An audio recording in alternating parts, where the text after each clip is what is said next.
सिन्नरमध्ये सत्यजित तांबेंच्या नेतृत्वात चक्काजाम आंदोलन। समृद्धी महामार्ग आंदोलकांनी रोखला। सिन्नरमध्ये आंदोलक आणि पोलिसांमध्ये बाचाबाची। काल अमित शहांसोबतच्या बैठकीला सुनेत्रा पवार गैरहजर। विमानतळावरील स्वागतावेळीही अनुपस्थित। तर प्रशांत किशोर यांच्याशी संपर्क ठेवल्यावरून महायुतीत मिठाचा खडा पडल्याची चर्चा। प्रशांत किशोर यांच्याबाबत राष्ट्रवादी लवकरच निर्णय घेणार असल्याची माहिती। सुनेत्रा पवार किशोर यांच्याकडे पक्षाचं काम देण्यास आग्रही। दिल्लीतील अधिवेशनानंतर किशोर यांच्याबाबत अंतिम निर्णय घेतला जाणार असल्याची माहिती। मुख्यमंत्री देवेंद्र फडणवीस आणि उपमुख्यमंत्री सुनेत्रा पवार आज कोल्हापूर दौऱ्यावर। आमदार सतीश पाटलांची घेणार सांत्वनपर भेट। कोल्हापुरातील विविध विकास कामांचंही लोकार्पण। मनसे अध्यक्ष राज ठाकरे रायगड जिल्ह्याच्या दौऱ्यावर। मुंबई गोवा राष्ट्रीय महामार्गावरील माणगाव बायपासच्या रखडलेल्या कामाची करणार पाहणी। दक्षिण रायगड मध्यवर्ती कार्यालयाचं उद्घाटन।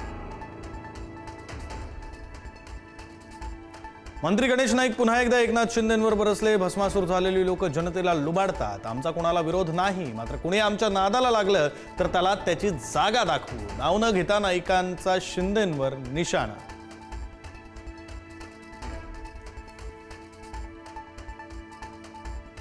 उद्धव ठाकरे महागद्दार। 2019ला जनतेनं दिलेला कौल नाकारून गद्दारी केली। खासदार ज्योती वाघमारेंची टीका। राज्याच्या कामासाठी पंतप्रधानांना भेटणं काय चुकीचं? वाघमारेंचा ठाकरेंवर निशाणा। मला अटक करण्याचा सरकारचा डाव सुरू। अटक करायला आल्यास मराठ्यांची ताकद दाखवू। मनोज जरांगे पाटलांचा सरकारवर हल्लाबोल। शरद पवारांच्या राष्ट्रवादीचे 8 खासदार मोदींची भेट घेणार। उद्या संसद भवनातील पीएमओ कार्यालयामध्ये भेट होणार असल्याची खासदार सुप्रिया सुळेंची माहिती। महाराष्ट्राशी संबंधित विविध महत्त्वाच्या मुद्द्यांवर चर्चा होणार असल्याची माहिती। डोंबिवली डॉक्टर मारहाण प्रकरणातील आरोपी रमेश म्हात्रेच्या आधारवाडी जेलमधून सुटका। तब्बल 20 दिवसांनंतर रमेश म्हात्रे तुरुंगाबाहेर। न्यायालय जो निर्णय देईल तो मान्य असल्याची रमेश म्हात्रेची भूमिका।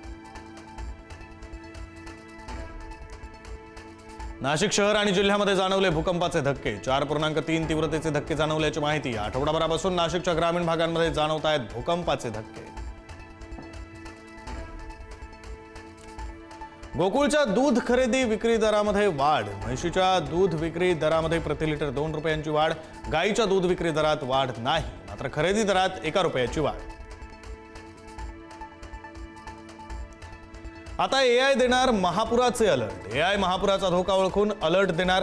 संशोधकांकडून महापुराची चाहूल देणारं एआय मॉडेल विकसित। शिवाजी विद्यापीठासह पुण्यातील हवामानशास्त्र संस्थेचं संशोधन। रशियाचा भारताला थेट रेल्वे मार्गाचा प्रस्ताव। तुर्कमेनिस्तान, इराण, अफगाणिस्तान, पाकिस्तान मार्गे जोडण्याचा विचार।